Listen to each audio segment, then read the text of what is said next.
Hi, Basil. Let me get you your water. There you go. Okay, so tonight's story is all about a crater on the moon. Well, the moon was up there in the sky, just hanging out, and there's this big crater that was on it. And a little boy was looking at the moon through his telescope. Wow, that's a really cool crater, he thought. I wonder what it's called. So he looked it up online, and he couldn't find the answer. So he contacted NASA, and NASA said, "Which crater? What are you talking about?" He said, "This one right here," and he described where it was, and they said, "That's a new crater.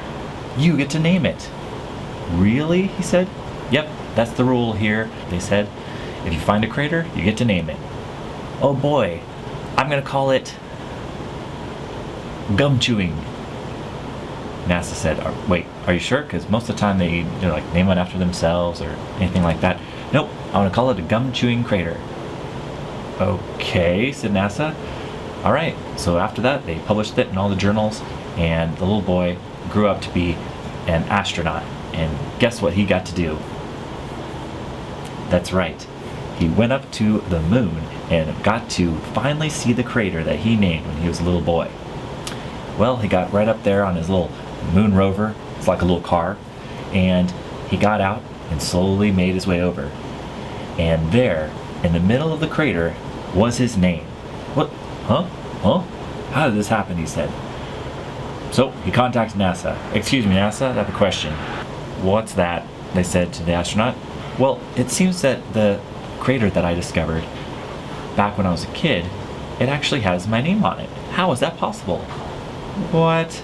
"Take a picture of that and send it back here." So the astronaut took out his camera and took a picture, and then it sent it to the Earth and to the NASA headquarters. And they were looking at it like, "Whoa, I don't remember this." And they called everybody and they're like, I don't know. Well, the astronaut was so shocked that he went back and told all of his other astronaut buddies, Guys, there was a crater. Yeah, we know, the gum chewing crater, the one you named when you were a kid. I know, but listen, it had my name on it." "What? How did you have your name on it?" All of them were buzzing, talking about it. That doesn't make any sense. How's that possible? He showed them the picture, and they were shocked, just like he was. "Whoa! How long has this been here?" "Well, I know I discovered it when I was a kid, so let me see, that was 25 years ago." "Wait a second," said one of the astronauts. "Let me take a look at that photo." And he looked at the photo, and there, next to his name, was a date. And it was the date of 25 years ago. "Well, it only means one thing," said all the astronauts as they nodded in agreement. "It should say your name in the crater instead of gum chewing crater. It should be called Fred Strader's crater." All right," he said. "Well, I'll call NASA and let him know." And with that, he pressed the button. And as he pressed the button, he realized he couldn't remember the number. "Oh, come on, what was the number?" he said. Try to remember it. And he couldn't. And looked over at his astronaut buddies, and they were all dancing. "What?" he said. "This doesn't make any sense." And he looked back at the phone, and the phone had turned into a banana. "Okay, I know what's happening," he said.